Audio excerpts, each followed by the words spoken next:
ago won't buy much of anything here today. And why the millennial generation is starting to give up because they can't afford to get a good job or own a house. 8 million Venezuelans voting for this assembly, saying it's actually less than 3. It is.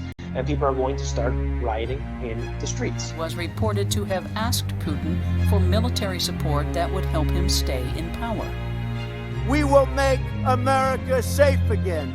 And yes, together, we will make America great again. And they ignore him. And 8 more years goes by till Bernie himself finally admits to his sons, hey, I've been running a Ponzi scheme. Does its dominance mean it can use the alliance for its own ends? Since 1981, bond yields, also known as coupon rates, have just gone down and down and down. Federal Reserve note will be your biggest financial liability.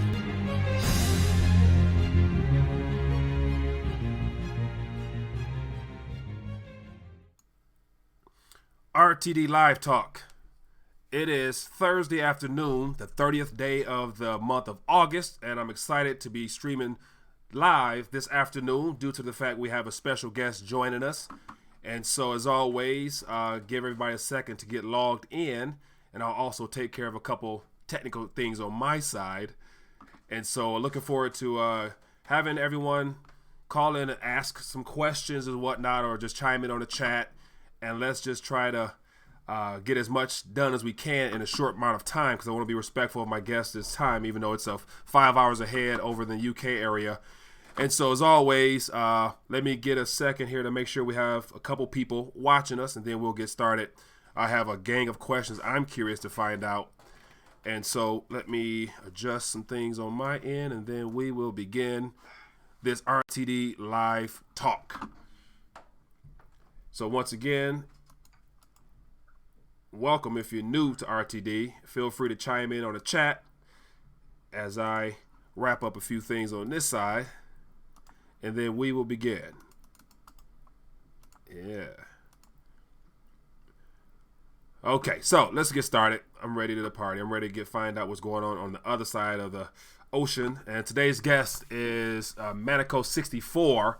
AKA Mr. Mario. So I thank you for joining us. Let me get my screen set up here correctly. Yeah, there we go. Okay, there we go. Okay.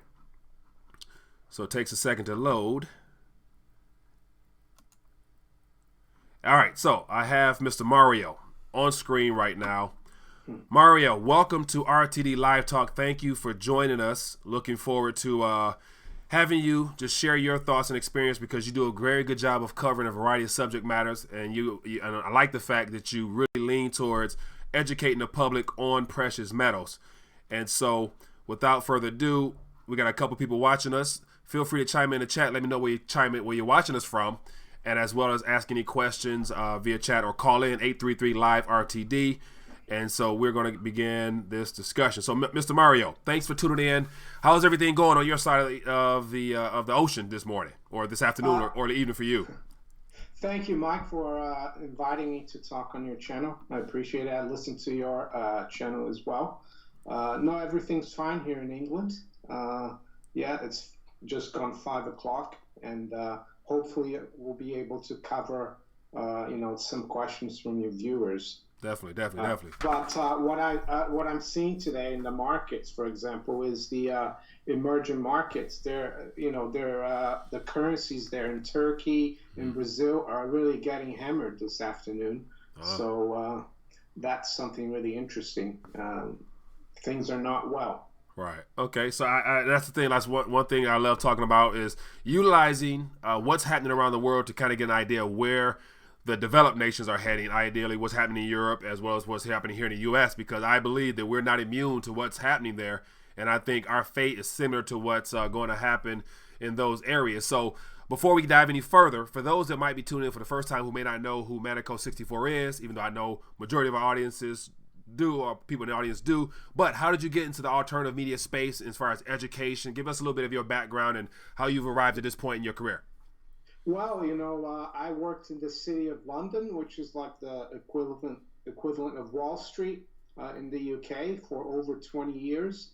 And I haven't had an alternative view or of things or economics forever. I only started looking into free markets, the Austrian school, back in 2002.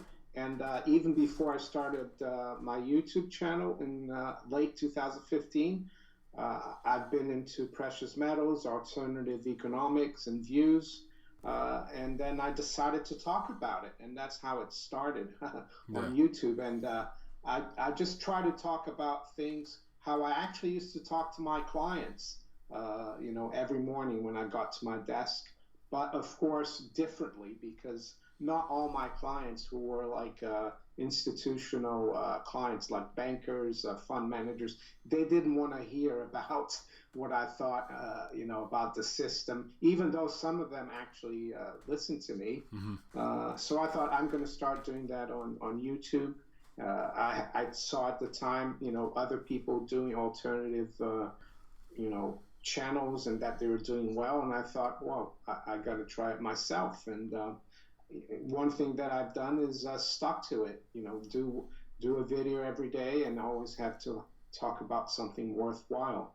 All right. Now, a question would be, for you personally, having gone from actually working in the area where you were giving advice and sharing information in a technical sense, now to the alternative media where it's a little bit of a different message, how have people received it on your end? As far as, of course, I'm sure your family and friends know you well, they know the bigger picture, but those that you educate and try to reach out to, how has it been received thus far? Because I've noticed in the alternative media world right now, most people are still asleep and not really in tune to what's going on, even though they can feel it. They just don't know what to call it or how to put it all together. What's been your experience? Well, you mean the public, the people who are listening to my... Yeah, well, no, it's been really good. I never expected... I hope to get a lot of subscribers and viewers when I started, and I started from scratch. But I think, it's a slow process, but it's gradual and it's always growing. I'm over 20,000 subscribers now. Sometimes I don't get as many views in one of my videos, but sometimes the subject matter, I'll get, 20, 30, 50,000 views. But I think there's a lot of demand for the truth, because that's what I try. I'm not saying I own the truth, but I try to explain to people what the monetary system is all about, that it's not on a sound footing. And and I think there's a lot of appreciation for that from the general public. Even when I worked in the city, I had a few of my colleagues who listened to me when I spoke about these things. Even back in 2003 or 4, I was speaking about this. So, out of 200 people that work in my firm, maybe 3 or 4 listen to me. But, so... Yeah, and so my thing is, the best thing is give people the information and let them decide for themselves. And so I want to actually get into some questions directly that I have prepared for you, because I'm curious to get your thoughts on it. And the very first question that I want to cover is, because you cover a variety of subject matters, and I watch your videos as well. And so what are some things that has you concerned or have you the most unease, or how would I put it, the most concerned right now, given the fact there's a lot of things happening? You cover a variety of subject matters dealing with things out in your area as well as stuff happening here in the U.S. What are the things that have you the most concerned that could be the tipping point or be some type of catalyst to whatever might come? Because there's a lot of talk about a reset or restructuring. What are your thoughts on that? What are some things you keep an eye on? Well, I think the most the thing that really is the big problem is debt. And the fact that we hear President Trump talking about how the economy is doing well, even though he's using the same kind of statistics that Obama and Bush used to use. But he doesn't talk about the fact that the budget deficit is going to go back up to $1 trillion a year. And I think that's the big problem, the debt. And how that will play out, I don't know. But usually it plays out that the public who support the debt, because they have to carry that debt. When it gets too much for them, something will tip over, like we had in 07 and 08. And you spoke about that, I think, recently in one of your videos, that almost 50% of Americans can't cover their basic needs. And, So that's the most important thing, the debt, and no one's talking about it, not even President Trump. Yeah. It's very easy for you or me, for example, one day we take our credit card out and we just borrow $10,000 and go and spend, and we say, oh, we had a really good month. You go to your wife and say, we had a great month. We spent $10,000. We got all these new things. We're doing really well. Yeah. And you don't tell her that it's on the credit card. Yeah. That's what's happening in the States. And here as well in the UK, we've got loads of debt. That's what is happening everywhere in the world, even in China. Yeah, and that's one thing that really intrigues me about the fact that I believe we're living in some interesting times, especially if you're aware and awake to the reality of things, that majority of the planet does not have it as good as we do now, given the fact that we can finance our entire lifestyle. And of course, there comes a day of reckoning if you can't sustain that. But right now, you can borrow anything. You can borrow any amount of money. You can finance your phone, your house, your car. If it's something you acquire from a retailer of some kind, you can finance it. And I'm thinking like that's not sustainable, because as I talk about, as you just mentioned, the idea that people are basically they're not even check to check anymore. They're credit card payment to credit card payment. And so I imagine it's the same in the European area, just because I've traveled there a couple of times, and I know that just the cost of living in the EU is, in a variety of countries, is very high. What's the UK like? I've never been to London, never been in an area there. I assume it's just as expensive, being that you guys are on a little remote location yourself. So what are your thoughts on that? Well, it is very expensive in London as well, especially in central London, the more expensive part. Mm-hmm. A lot of people who live there are like rich Middle Eastern, people who have a lot of money from the Middle East, and they buy flats there, or Russians. But outside London is better, but it's still really expensive. For example, I used to play golf with a young guy. I think he's left the club, but he was about 27, mm-hmm. and he said, my career isn't bad. I'm earning the same thing my dad did earn 25 years ago, but he only needed to pay £70,000 for his first house. And he said, now the same house, if I went to buy it, even though I'm on the same salary as he was when he started out, is £300,000. So and I remember when because I'm originally from Brazil, mm-hmm. and I came to England in 1992 to work in the city, and I met my future wife, but I remember in the early mid-90s, there wasn't as much conspicuous consumption and the easy debt, the easy credit that we have now. Yeah. So it's the same thing here. We also have, the student debt here. We have also all the car debt now. All the car financing. It's very easy for people to buy things, but they're actually not buying it. They don't really own all these things. It's all, because debt is basically consuming your future, because you haven't really earned it. So like you said, you're going to have to pay it one day. But it's not only the consumer, but the government. The UK government they were supposed to have balanced the budget by 2015, but we're in 2018, and now they're projecting to balance the government budget deficit in 2025. Yeah. So that's amazing how, and I talk about, mainstream advice as well as like real world economy, real street advice is what I call it. And the idea that the governments are not really able to really balance their budgets and come up with an agreed amount of financial structures to even maintain their current debt load. That's why they continue to have to borrow. But yet on the personal side of things, with our individual financial matters, we're told to make sure we, take care of our financial affairs. Don't borrow too much. And I mentioned the other day in a live stream, the mainstream narrative. And I want to get your thoughts on it, and how in the developed world, we're told to get out of debt, consumer debt, build your credit, and save for retirement. And they're really pushing that model towards the millennial generations. I'm assuming to keep this system going, because a lot of younger generation aren't putting into the financial system the way perhaps, the baby boomers, as well as those that are getting near their retirement age. So give me a little bit of the school of thought from your younger days, when you were younger, in comparison to now? Is it the same type of advice, or I know it's changed, but is it the same advice?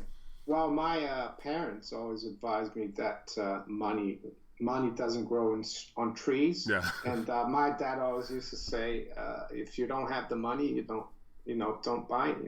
You can't afford it. Yeah. I was never brought up in Brazil. It wasn't a big thing, debt, even though it's a third world country. Mm-hmm. We weren't into debt. But I noticed in England, they're a lot more into it. When I got here in the early 90s, Mm-hmm. I was surprised how, young people in their 20s got into debt, to buy a house, to have a mortgage. It's almost like you're pushed to do it here, You have to have a mortgage. You don't have a mortgage, you're crazy. But, you said that they're encouraging people to live within their means. I don't think so. I actually think the mainstream is actually pushing people to spend, and like go on holidays and do, you can have it all. I think it's still around. Even President Bush, W. Bush, after 9/11, I remember he was talking to the American people and he said, don't stop spending. Yeah. I remember that. What the hell? Yeah. And I like that, or what was noticeable, and that's kind of when I began questioning everything that I was taught, because during that time I was still just finishing up school or whatnot. But I remember the push that, everyone deserves to own a home. And basically he meant everyone deserves a right to finance a home, because as you mentioned, not many people truly own their home outright. And even if you do, you still have the taxes and whatnot. And so I want to shift gears a little bit. And so I want to dig into more of just your recent video you did today. I had a chance to catch it, and it's in reference to an interview done by another alternative media gentleman, Greg Hunter, from USA Watchdog. And in regards to his most recent guest, DeMartina Booth, who I've had the privilege of having on a year ago. And one of the things you mentioned in it is the fact that she's not a part of the Fed anymore, but she's still pro-Fed, and her thoughts on gold and precious metals. And that's one thing I noticed as well, is the fact that when I had her on, she was writing about them, how dangerous they were, but then giving them their props for what they are capable of doing, and then wasn't really saying how to protect yourself from them. Share a little bit as far as your thoughts on that in reference to her comments on gold as well. Yeah, I mean, to be honest, I didn't finish the interview. I didn't hear what she said on gold, but because by that time I wasn't too interested. But I was surprised, that she said that Jay Powell, the Fed chairman, is a public servant, and he's really looking after our backs, the back of the American public. And I don't think it's true.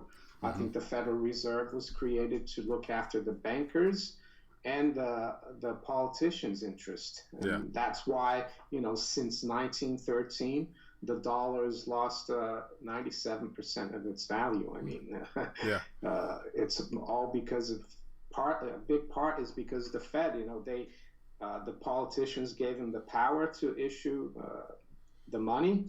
And the Fed obliges and borrows, lends to the government so they can buy votes. So that's what got me. And of course, she does criticize the Fed, but she doesn't go far enough for me in that I think the Fed is unconstitutional and it should be end the Fed, like Ron Paul said. So that's why. And she might be right about the fact that, they're going to keep raising rates, but I think it's too late, and if anything, it's going to trigger probably another complete implosion. And that's going to help people like Powell, who worked for big banks, the Carlyle Group, who was, which is still a big private equity group. They will be laughing to the bank, all the way to the bank, when there is a big correction, because they are specialists in buying distressed assets. Right. And when they've got their own men up at the Fed, pulling the plug on the system. Yeah. That's my view. I could be wrong. He could be, he could be a saint. Yeah. Now, why did you get to the part where she quoted a statement that he made back in 2012 that was in the Fed papers that was just released last year? Did you hear about that part? What did he say? All right, so the conversation at that point in time during the interview was in reference to Powell, the Federal Reserve not knowing what they're doing. And so in 2012, in January or whatever, during one of their meetings, he was quoted as, I guess, she extracted that quote from the papers, and it was basically saying, I forgot it offhand, but he was basically saying that what the current pathway we're on now, as far as the easing, this is right when they were starting to, I think they're in the middle of Q2 or something of that nature. I'm not sure exactly what, but his quote was, paraphrasing, the amount of stimulus or QE we're putting into the system, we truly don't know what or how this will all end in that regards there. And this was his statement before he was actually the Fed chairman, of course, but before, as he was being introduced into the Federal Reserve System as one of the governors or whatever, how he was stating that they basically don't know how this is going to end, how to unwind this in the midst of all that QE. Yeah. So that right there lets me know that, and I mention this all the time, we're part of the biggest monetary experiment in human history, because never before has any of this been done before. So if that's not something to wake you up and cause you to be concerned, I'm not sure what would be, but that's just my opinion. Even DeMartino Booth's boss, who was the president of the Dallas Fed, Richard Fisher, he went on CNBC a couple of years ago and said that basically the Fed is the stimulus the Fed is put into the financial markets is like I think he used the word heroin. The stock market is on heroin. Yeah, that's from the Fed. Yeah, her ex-boss. Yeah. So I just thought it was strange that she's got her money in 3-month T-bills. Yeah. They're earning 2% a year. That might be okay, but the real inflation we know is more like 6 or 10%. Yeah. If you look at shadow stats. Yeah. Yeah. And she never mentions that. The fact that all the statistics have been doctored with. Right. Could you have imagined in your younger years, today we would be in a position where you can deposit your funds into the bank and basically be receiving real return, or negative real returns, because I'm not sure what it is in the UK, but here national average on interest earned on savings or deposits like 0.01 or something of that nature. Could you ever imagine where you can deposit your money and actually receive less back in return when you factor in the real inflation or whatnot? Well, it's happened before, in the 70s when you had negative real interest rates in the U.S. But no, here in the UK, I would say inflation is also like 4 or 5%, and the rates are even lower here. It's like 0.5%. The Bank of England, at least the Fed now is up to almost. I don't know, they're up at almost 2%. Yeah, just shy of it, and they're just shy of it. And they're talking about trying to normalize it. Yeah. Okay, go ahead. I'm sorry. Well, the other thing that I couldn't imagine, if you had asked me in the early 90s when I was starting out my career, I remember I worked in the bond markets, and the 10-year yield was like 6%, 7%. The Italian short-term interest rate was 10%, and the debt was already a problem then, the government debt, but not as bad as it's now. So if you told me, when the debt was, I don't know, 3 or 4 trillion in the early 90s, that it would be 22 trillion in 2018, and interest rates would be below 3%, I would go, what are you talking about? I wouldn't believe it. That's the biggest lie for me, is the bond market, and that affects everything else. We should have, because if you are in a lot of debt as an individual and you borrow a lot of money, the lenders are gonna your credit's not going to be as good.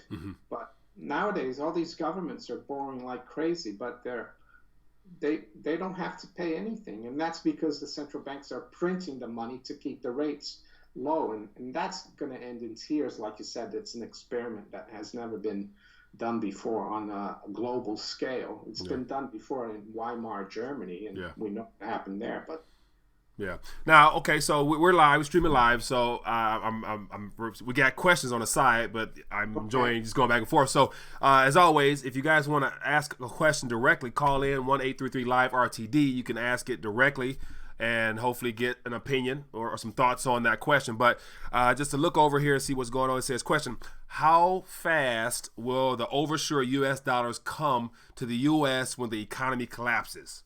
What are your thoughts on that one? How fast will the dollar? All those trillions of dollars and amounts we're not even sure of that are not in the U.S. How fast, and what are your thoughts on them returning home? What would be the trigger? What would it look like in your opinion? Well, I mean, if all the dollars return home, there's going to be massive inflation. It's like the law of supply and demand. If all of a sudden all these dollars are flooding into the U.S., trillions of dollars, it's going to make the dollar worth less. So everything is going to go be worth a lot more. Yeah. So it will be highly inflationary. Right. And I imagine a lot of people, and to this day, those who are not aware and awake, would say stuff like, this can never happen. It'll never happen to the U.S. The dollar, it's the best thing, whatever. But yet, not too many people remember the idea that lifespans of currencies is 30, 40 years, but we've extended it to 60, 70-ish. But the de-dollarization process, where nations are already restructuring their systems and things are already ready for the dollar no longer to be the federal or to be the reserve currency. And so, what your thoughts on in the EU area? Can you speak on a little bit of like how I think just recently I reported on the fact that Germany's mentioned about needing to get away from the SWIFT and stuff like that. Are those some things that, are of concern that could lead to this hyperinflation type environment? Yeah, I spoke about the German story, and the thing about the dollar that it's kept its value for so long is that there's demand for dollars abroad, because let's say when China has to trade with South Africa, they deal in dollars. But more and more, these countries are trying to do bilateral deals and deal in their own currencies. Yeah. It's gonna. Yeah, the way forward is for less demand for the dollar, and that's gonna. And all those dollars that are abroad are going to come back because they won't need them anymore. Yeah. They say, we don't want this anymore. Yeah. Like Russia, they've been selling their treasury reserves this year, almost all of it. Yeah. And, no. So I just noticed a comment someone made, which gave me a good thought, and I want to get your thoughts on it. And all those Federal Reserve notes, digits, paper, whatever that comes back this way, someone commented in reference to the idea that they're going to flow into cryptos. And so I've heard commentators mention about, how the deliberate plan is to inflate the market cap of cryptos to kind of absorb some of the other markets as they come crumbling down. Now, could you see that being a likelihood scenario? Because another question I have here is the whole crypto sector. I want to get into that. So I'll go ahead and answer that question. Well, I think cryptos could be, where the money goes, but also hard assets, anything that's tangible and that's worth something, precious metals, or property, land, antiques, collectibles, cryptocurrencies. Yeah, and the thing is that cryptocurrencies are not just an American thing. So there's competition to go into cryptocurrencies everywhere. Yeah. So it definitely could. And cryptocurrency market is very small. The market cap right now, I don't know where it is, 200 billion to 300. Yeah. It's been up to 700 billion. I mean, that's nothing. That's peanuts compared to how much money there is out there. Yeah. Now, a question I have that I wanted to touch on in reference to cryptocurrencies, and I'm curious to get your thoughts because I've been very skeptical of its origin. And some people say, don't worry about that. It's a free market. It's a freedom for the people. But I'm like, are you sure about that? And so the question I'm going to pose to you is the Economist cover in 88 or it's 87 in reference to the Phoenix and the New World Currency mentions 2018 with a coin, Phoenix, whatever. Now, so just to play a little devil advocate or whatever, just to throw out there some ideas.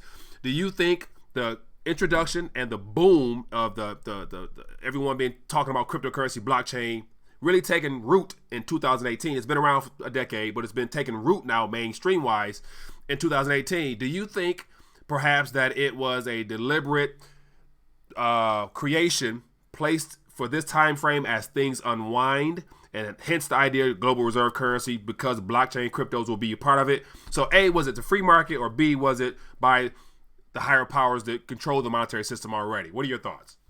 Well, we're told it's Satoshi Nakamoto, who's an anonymous guy. Correct. In 2009, it's coincidence that the system almost imploded in 08, 09. And then we're told that the reason Satoshi Nakamoto can't come out and divulge himself is because for safety. So, but I don't know. I'd like to think it's just out of the free market and response to the corrupt system that we have. Yeah. But you never know. These people are so powerful. They've been the people who control the monetary system. They've been in charge for hundreds of years. Yeah. And like you said, The Economist magazine. It seems, it makes you wonder. Is it a coincidence? Even if it is something from the powers that be, the cryptocurrencies, it's not a reason not to be involved a little bit, because if it's going to make you, if it's going to benefit you financially, why not? Yeah. But don't put everything into it, I would say. Stick also with precious metals, because it could be, like you said, the powers that be trying to have an escape valve, because they don't want too many people going into gold and silver, and because there's, that would really drive gold and silver to the stratosphere. And I'm not saying that won't happen, but it's just, it's just another escape valve. And the other thing as well is that they get all these people to build the system up for them, without having to put any money in it. It's all self-financed. Yeah. All developers.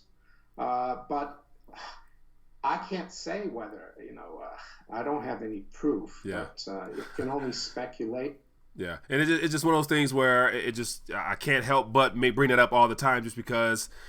And reason I brought that up is because if you cover the Federal Reserve a lot, so you know the history. Everybody who knows the history of it knows about its origin and how it was positioned by the banking sector as a response to all the panics that they were causing.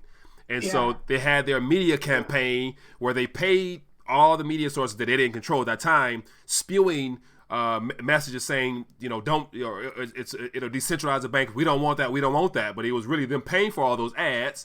And long story short, here we are 105 years later, we have a central bank. So I'm like, it was a bait and switch. They set it up and then propped up against it, and then it became law.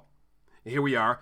Cryptocurrencies, it was predicted on the cover, get people all fired up. And now all Foxy and every mainstream news source is running with it. They got a little Bitcoin ticker there now. So I'm like, I see the same type of play there myself, but. Yeah, and you get Greenspan, he creates the crisis, like from 01 all the way to 08, and then they almost bring the system down. They bring out the white paper for Bitcoin. Yeah. It makes, I'd never thought about, like you said, like they used to have all these panics in the early 1900s, and they used that as an excuse for the central banks, and they were the ones who were creating the panic. Yeah. So you could be right. Yeah, so cryptocurrency is positioned for this last panic. We got one last panic in us, and this last panic is going to be a game changer. And so cryptos will be positioned to help the powers that be make sure they maintain and get ahead, and then those that are aware on the bottom of the totem pole, the small investors might be okay. And so I want to talk about just your area. What's some of with the Brexit, as I mentioned, Brexit. I haven't heard much about it. I heard that it might not be what it was positioned as getting away from the Europe area. So what's going on with the Brexit?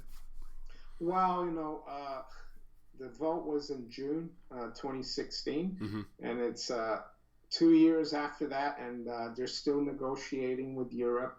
The main problem is that no one expected it to be a Brexit vote. They didn't expect the British to vote to leave, so they're very surprised. They didn't really have a way to divorce from the EU. Yeah. And it's been just like a nightmare now the last 12 months, the negotiations.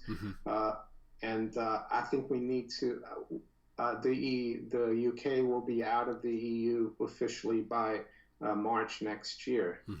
That's the deadline. And yesterday there was the Brexit minister. I didn't really hear what he said, but I just saw that the pound reacted well to his speech. It went up, and that means that maybe they're coming closer to a deal with the EU. But the biggest thing for me for Brexit is that it's a scapegoat for the state of the UK economy. The problem with the UK economy is all the debt that we incurred for saving all the banks in 08, 09, all the government profligacy, all the consumer debt. And every time there's an economic problem or inflation, everything's blamed on Brexit. So that's how I look at Brexit more. Personally, I'm not sure it's going to change anything for the UK. Of course, the UK will be more sovereign, but I don't think the politicians in the UK are that much different than the Brussels politicians. They're still going to want, there's still going to be big government, a lot of taxes. So that's how I see it. I don't really, for me, it doesn't really matter, but they're sure going to use it as an excuse for the problems they created themselves, the politicians, and they're going to have a cover to blame the public for all the, for the economic crisis that is coming.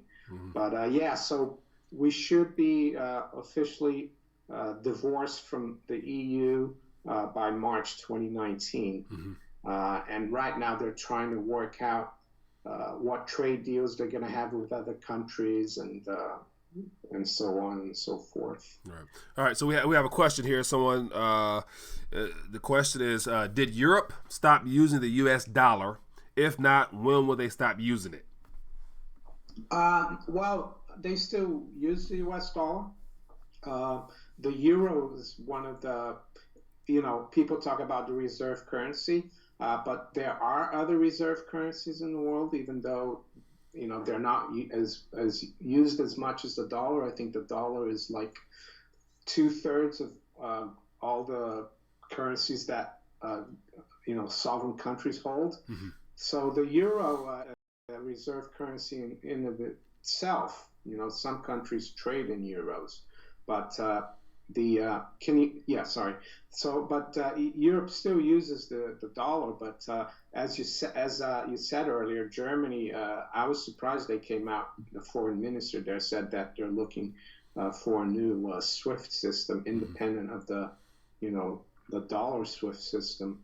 But I think the European leadership, the EU, they're kind of very they're wimps, They're not like, they don't, Trump, even though there are things I don't agree with Trump, I think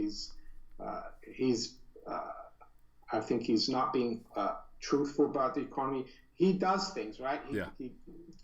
But in the EU, there's so much, so they will probably won't need the dollar as much, but it's going to be gradual. But again, if China, Russia, and all the other countries start moving away from the dollar, they'll probably also join.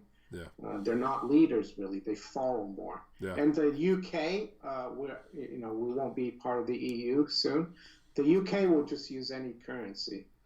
The British, City of London, they're very flexible. They switch sides quite easily, I would say. So I think they're trying to get a lot of the business from the Chinese currency in London, trading in the bonds, yuan bonds here. So they'll be ready for it, even though the pound's probably going to keep going down. Now, so as speaking of currencies going down, you hinted it earlier at some things that I didn't have a chance to check out today in regards to, I think you mentioned Turkey, and you just mentioned the pound going down. And so as of right now, as the Fed looks to hike and all those, things that they're trying to do, they're basically disregarding the impact they're going to have around the world in emerging economies, as well as probably, developed nations as well. Go ahead. They don't care. I mean, I think back in the 70s, the Treasury Secretary under Nixon, John Connolly, the guy who was in the car with Kennedy when Kennedy got shot. He got the magic bullet. He was the Secretary of the Treasury, and he said the dollar is our currency, but it's not our problem. Yeah. So I don't think the Fed or Jay Powell cares. They care much about Brazil or Turkey or their currency collapsing. If anything, it's good for them because their friends will be able to go into those countries and buy really valuable assets for nothing. But yeah, right now as we speak, the Turkish lira, the dollar is up almost 4% against the Turkish lira. The Brazilian real is down like 1.5%. It's at 3-year lows. So yeah, as Danielle DiMartino Booth said, and I agree with her, the rate hike in late September is already priced in. So the fact that we're still seeing these currencies go down means that there's something else aside from the Fed. That's hurting them. If it's priced in. One thing that caught my attention last night is the idea that in Argentina, because Venezuela and Argentina are two countries that I really pay attention to. From firsthand experience, I had a chance to visit and live there and visit several times. So I'm really concerned because I think that's a great way of getting a head start as to what's coming in this direction. But Argentina now, their currency, the peso, is at all-time lows, 31 to 1. And now they were in a rush within the last couple of hours, 48 hours or so, to get that bailout money from the IMF. And so the IMF approved it. And my thought is, they already can't pay their current debts, and they're going to take on a bigger debt, which they're going to have problems servicing that. And so my thoughts and opinion is that within the next year, Argentina is going to be heading towards Venezuela type status. What are your thoughts on that? Do you see that being a possibility? And can one of those be the trigger that can really cause? Because we can't have all these Venezuelans in different areas popping up without something on a global scale happening. What are your thoughts? Well, the thing with Argentina, if they are getting support from the IMF, and if the IMF keeps lending money to them, the IMF is just a foreign arm of the Fed and the bankers.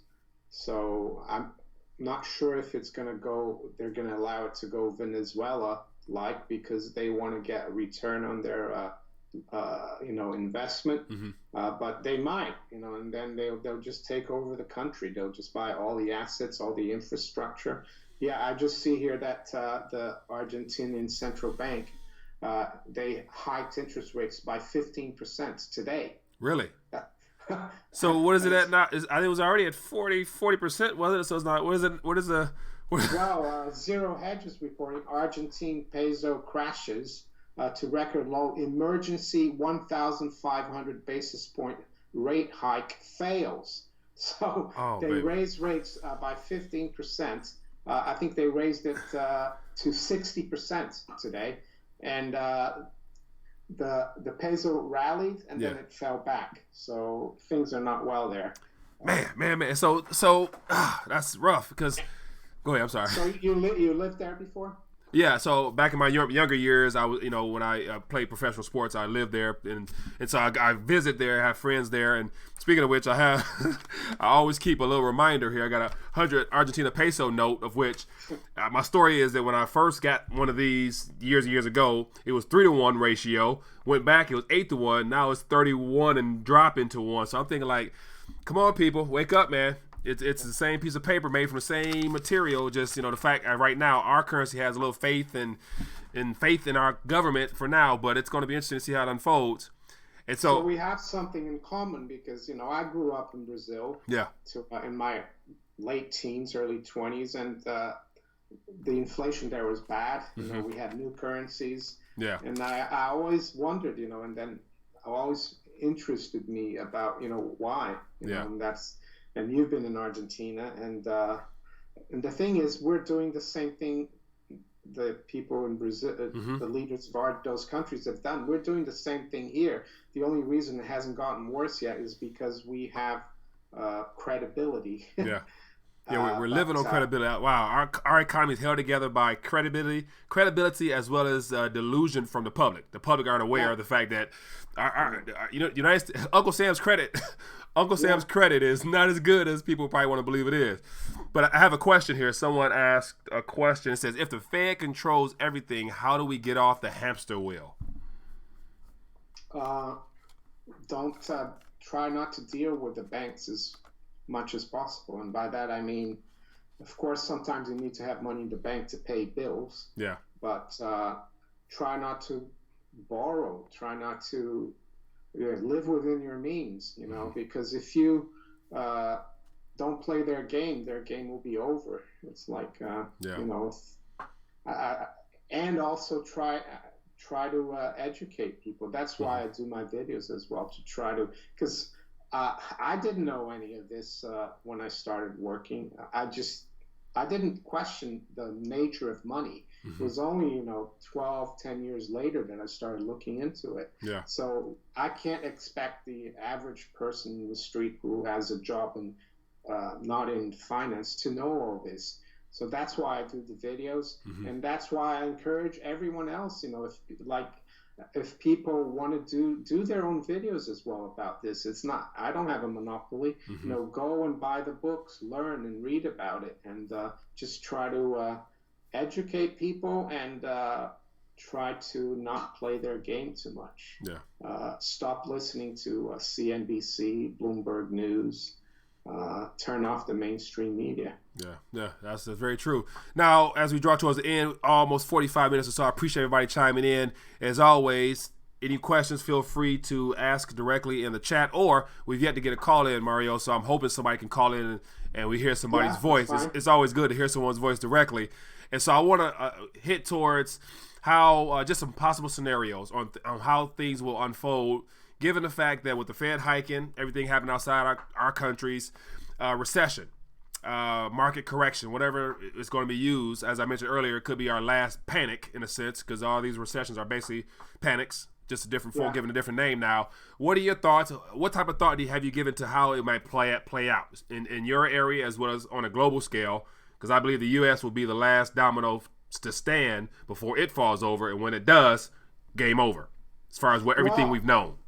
Yeah, I mean, I hope that there is like a collapse, because if there isn't, we're going to have more and more of this slow burn, and people are going to, and the way that's going to work out, I think, is the rich will get richer, you know, the 1%, the stock market will keep going up, and the general public will get poorer and poorer, and it could lead to some kind of social unrest, not only in the U.S., but all around Western Europe. Yeah. But if there is going to be a collapse, and if it is happening now, it's starting in the periphery, in the emerging market countries, like in Argentina. And the reason why I'm not so sure if it is a collapse is because Argentina has had problems before, and it hasn't affected the rest of the world.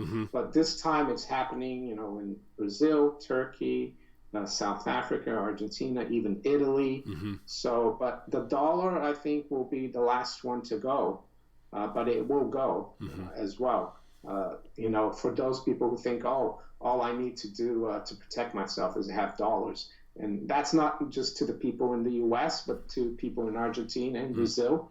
They need, because they're probably, my parents, you know, they used to always talk about, they used to think in dollars, even though we lived in Brazil, because that's the way to protect yourself in Brazil, with dollars. But I think the people in the emerging market countries have to wake up and find an alternative to the dollar. That could be cryptocurrencies and precious metals as well. Yeah, I do agree 100%. I do agree 100%. Now, so if the last domino to fall is the United States of America, let's focus on our last couple of questions here on where we're standing now, because I'm interested in getting your thoughts from the other side of the water, looking this way, in reference to our banking structure. You know, Wells Fargo is laying off 500-600 people right now as we speak, and so the housing market's inflated. Cost of living on the coast are extremely high. We're experiencing problems that most people aren't willing to really address or talk about, and I think the last catalyst will be the banking sector. Now, last recession, panic, it was a bail-in on the banks. The government's the government's bailed out. Correct. So, what are your thoughts on this next panic or recession whatever it might, when we look back, we'll give it a better name, I'm sure. But what are your thoughts on the bail-in process? How will that play out? What will people be experiencing, feeling? And because it's going to happen, I believe it'll probably happen in other countries first, but happen here last. But we all have that. It's all written in certain documents in all our governments now to make it possible. So what are your thoughts on the bail-in process? Well, bail-in is going to basically hurt the public as well, but it's just a technicality because most people who have money in the bank, they're taxpayers. So it's going to be like the only thing it won't do, it won't increase the national debt because they'll just take the money from the depositors. FDIC, or we have our FDIC in the UK, that will be useless because they don't have enough reserves to cover a systemic crisis. And I think the next crisis will be a lot bigger than just a banking crisis. It will be the collapse of the fiat money system. So I agree 100%. Another question here, someone just posed, will all retirement plans disappear? They might not disappear, but you just get peanuts for them. They're still going to pay you, but the money is going to be worthless. Like even in Brazil, for example, my dad used to pay you were forced to pay into the retirement system there. And he used to pay the maximum he could every month for him and my mom. And my dad passed away years ago, but my mom still gets the retirement, but it's like she gets like maybe a third or a fifth of what the maximum is today, even though he paid like the maximum. So those you will get probably a payment, but it won't you won't be able to really depend on it. Or they could wipe it all out. You never know, but that's why you shouldn't really count too much on it. On the Social Security. I do agree 100%. Now, last question, apart from someone calling in or asking in the chat, I'm curious because you cover precious metals a lot, and so a common question I receive on the channel here is, what's the appropriate amount or what's the ideal amount allocation wise of metals? And so answer that, share your opinion on that. Well, I always say that it's a personal thing, and it depends on someone's circumstances. Right. And I think that the more you read about money, the nature of money, the history, gold, the central banks, the more you will want to have precious metals. But some people say you have to, some people say, if you have $100 in the stock market, if you keep $10 in precious metals, that will protect you against the collapse of the stock market. That could be true, but I prefer to have more than 10% personally. And if we are going to have a really huge crisis, the stock market and paper investments might be all wiped out. So I guess 10%, you do well because very few people have precious metals. But if you have 30 or more, you do even better. And I think it's, even if this doesn't happen, the complete collapse, which I think will, because, if you look at the numbers and it's not sustainable. One day it will all implode. But even if it doesn't happen, which I think is wishful thinking, you still have something that's valuable. So it's like, you prepare for the worst, you know, and Now, so that's a great point there. So people chimed in with their thoughts. So one of the things that came to mind, I mentioned the other day on the live stream, was that a caller called in and asked a question in reference to that same nature there. And the afterthought was, put yourself in Venezuela right now over the last year, and then ask that same question again. How much metal should you be holding? In reference. And so I would imagine the answer would be a lot different based upon where you're located and what you're experiencing. But if you are of the mindset that it's going to happen everywhere at some time, that should make your answer that you can provide for yourself a little bit easier. Would you agree with that? Yeah, and the other thing, I saw a video the other day. I forgot the guy's name on YouTube, and he was talking about Venezuela, and if you own gold a few years ago in Venezuela, and I don't remember the prices exactly, but 1 ounce used to be 13,000 bolivars, and then last year it went up to 31 million, and if you had sold then, you would have said, wow, I've done great, but today it's like 130 million, so if you sold all your gold a year ago, you thought you did really well, but then you were wiped out. So the thing to do is, well, when this does happen, just because gold, let's say it goes to $100,000, and I'm not saying it's going to 100,000. Don't sell everything and say, "Well, I'm rich now." Yeah. Because it could go to $1 million. A few months later. So just keep. And silver is good as well, of course. Yeah. Because it's change, isn't it? Yeah. You'll be able to transact for small, for cheaper goods. But gold is more to store your wealth. I think if there is a crisis, you could get a lot for a 1 ounce gold coin.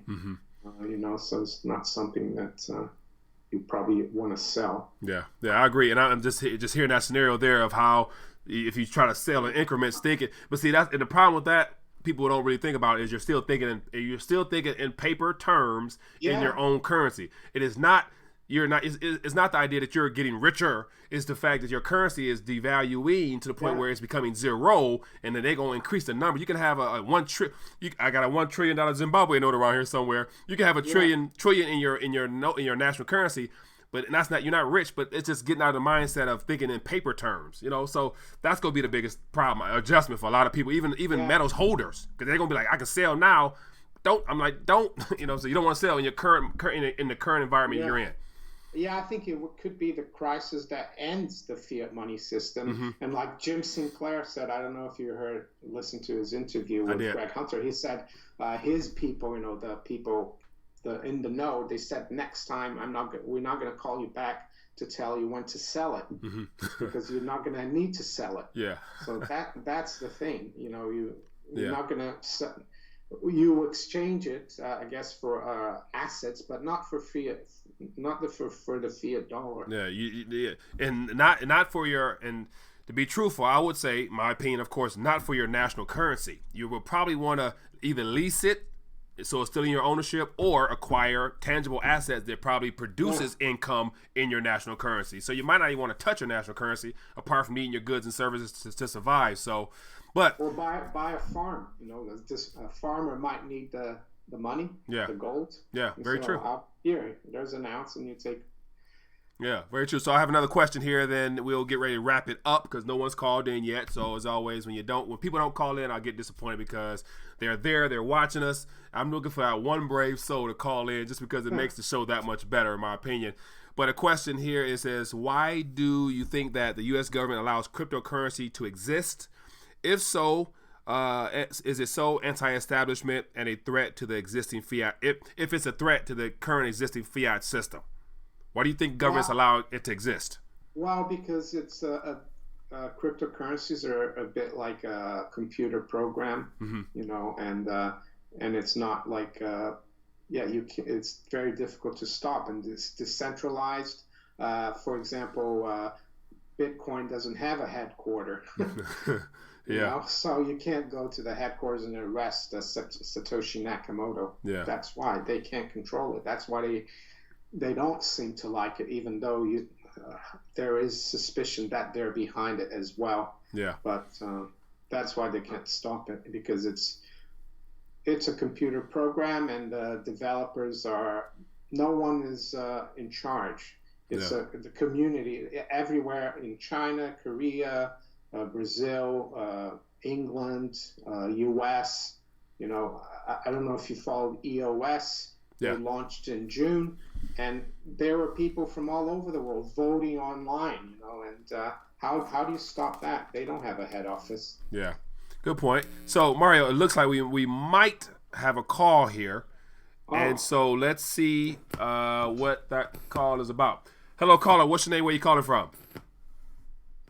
Mike. Tim, calling from Colorado. Tim, how you doing, my friend? What's your question for Mario? If you can, wrap it up in a tight package for us so we can unwrap it. Okay?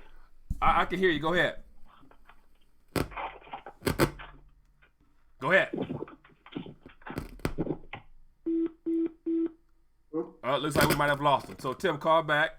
Tim always calls some good questions, so hopefully we get him back on. But if you do call in, wrap it up in a small package so we can unwrap it and get it in a quick manner. So, but I'll give him a chance to call back. If not, we'll call it a wraps. But another question here says, where do you see the dollar going with the upcoming Fed rate hikes? And so give me your thoughts on that. Then I'm also chiming on that as well. Go ahead, if you don't mind.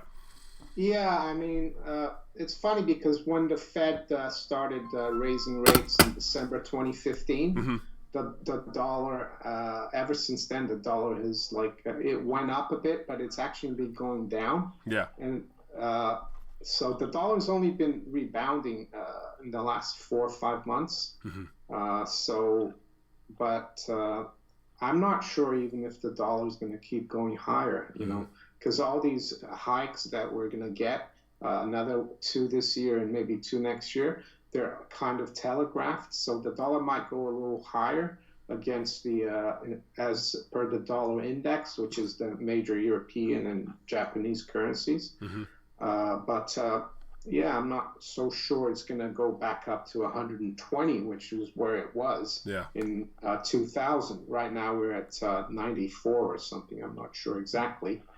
But against the emerging market currencies, it's more those currencies going down than the dollar going up. You know, it's not really a sign of dollar strength. Right. I do agree. So it looks like we have someone back on the line. Tim. Hello, Tim. Hey, sorry, I don't have a very good signal where I live. You said nobody had called in. I'm painting my house, and I saw you guys were live, and I'll listen again later. But I just want to call you out and say you were 2 of my favorites together. Oh well, thank you. So Mario, you hear him? Yeah. Well, Tim, I appreciate you calling in, my friend. Thanks for the support. So we got our call, so we're good. So thank you, sir. I appreciate you. Okay. Well, thank you, Maneco. I watch you every day. Oh, thanks, Tim. All right. Have a good day, Tim. Okay. All right. Okay. Goodbye. So Mario, we did get a call. So, all right. So it's been great, man. We've been an hour exactly. So Mario, I appreciate you joining us for an RTD Live Talk. I want to be respectful of your time. I want you to enjoy the rest of your day there on your side of the waters. And so apart from that, everybody, make sure you hit the like button. Make sure if you guys are new to the channel or whatever, make sure you go to Maneco64 on YouTube, subscribe to his channel, and show him some love there as well. Other than that, everybody have a very good day. Appreciate you for tuning in, and I'll catch you later on in the day. All right, enjoy your day.